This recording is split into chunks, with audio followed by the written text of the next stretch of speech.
Sa mga gusto po ng rugged smartphone dyan sa napakamurang presyo lang. Guys, napakaganda po ng smartphone na to noong nakaraang sale. Dahil nag-sale po siya ng around 10,000 lang. Literal po siyang waterproof at literal po napakatibay. At para din po sa isang rugged smartphone, masasabi ko na maganda po yung kanyang design para po sa ganitong klase ng smartphone. Dahil alam naman natin na hindi nga po design yung pinaka-focus nga po niya. Siyempre yung pinaka-tibay po, yung pinaka-priority nila. Tingnan niyo naman guys yung bezel ng kanyang display. Napakalaki po niya compare nga po sa regular na smartphone. Kaya siguradong hindi niyo po basta-basta mababasag yung smartphone na to. Dahil kahit po sa pinaka-frame niya, literal po siyang shockproof. Dahil nga sa hard rubberized na gilid niya. Tapos meron pa siyang extra aluminum nga po sa magkabilang gilid. Kaya makakasigurado po tayo na talagang matibay po ang smartphone na to. Isa pang nagustuhan ko dito is hindi na po natin kailangan ng ejector pin para makapaglagay nga po ng SIM card. Make sure nyo lang po na mahaba yung kuko nyo at mabubuksan nyo po agad itong SIM card slot natin. Naka-optional nga lang po siya guys. Makakapaglagay po kayo ng dual SIM pero hindi po kayo makakapaglagay ng SD card. Kung gusto nyo po maglagay ng SD card, single SIM lang po yung may ilalagay natin. Itong back panel natin syempre naka-plastic yan para nga po hindi basta mabasag.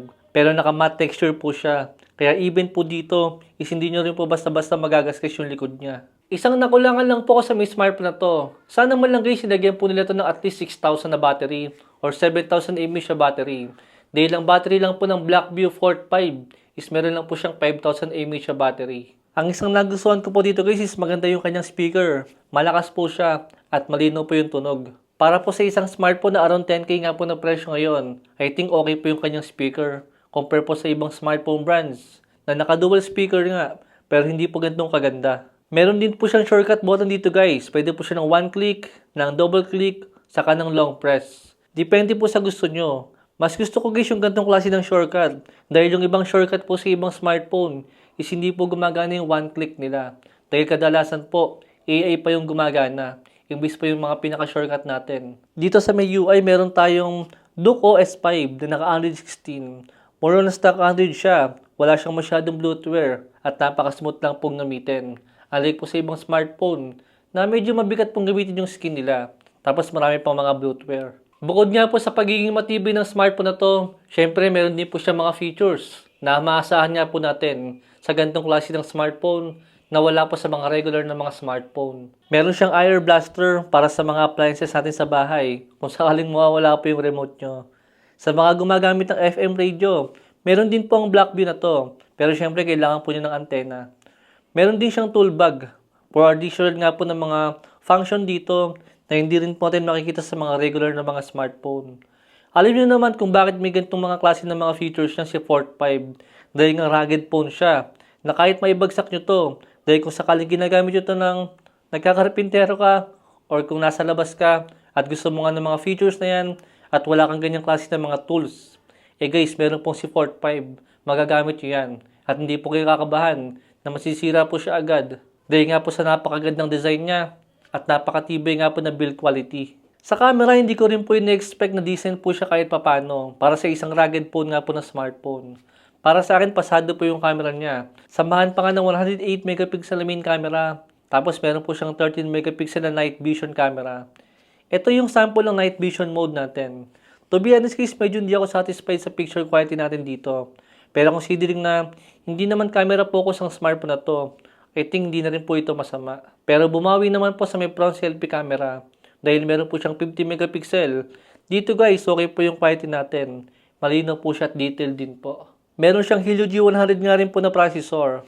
Alam ko medyo mahina yan, para nga po sa may around 10k na presyo ngayon. Pero syempre, hindi naman yan ang selling point ng smartphone na to. Pero sa totoo lang po, kung titingin po tayo ng ibang smartphone sa ibang brand, na sa ganitong presyo rin po, eh guys, halos ganito lang din po yung makukuha nating performance. Tulad po ng Tecno Camon 50, na camera phone po yung focus niya, pero G100 din po yung processor. Or si Nubia Neo 5 5G, na gaming po yung focus niya. Or si Redmi Note 15, na more on display naman po, saka battery po yung focus. Alam ko guys, marami pong smartphone na mas maganda rito in terms nga po sa may performance. Pero try nga po natin, balibagan tayo. Tingnan natin kung sino unang mababasag sa smartphone natin. Pero kung titingnan po natin yung performance sa smartphone na to, guys, medyo maganda rin po yung nakuha kong performance sa may Mobile Legends. Supported po siya hanggang 120 FPS sa gameplay. Itong Helio G100 nga po na processor natin. Buti na lang din talaga. meron po siyang dual speaker. Dahil yan po yung di natin makukuha sa ibang smartphone nga po, yung magandang speaker. Guys, sa mga naglalaro din po ng Call of Duty Mobile, maganda rin po yung performance na nakuha ko sa kanya. Smooth din po siya. I think ang isang dahilan po dyan is dahil hindi po ganun kabigat yung kanyang OS. Compare po sa ibang smartphone na medyo mabigat pong gamitin yung OS nila. Tapos ang dami pa mga bloatware. Guys, kung sakaling decent performance po ang hinahanap natin, mas okay po na at least naka G100 po yung smartphone na kunin natin. Lalo nga po kung nasa around budget po lang po syempre yung budget natin.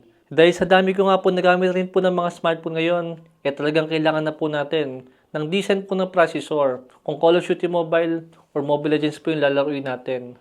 Tsaka buti na lang din guys is naka 256 pa yung ating storage dito. Dahil may mga smartphone rin po tayo mabibili ngayon na mga naka 128 lang. Guys, ilalagay ko na lang po yung link dyan sa may description natin kung saan po pwede mag-order. At hintayin nyo po sa may panahon ng sale. Dahil makukuha nyo po yung smartphone na to ng around 10,000 lang. Yun lang po guys. Play ka lang po yung video natin. Thanks for watching.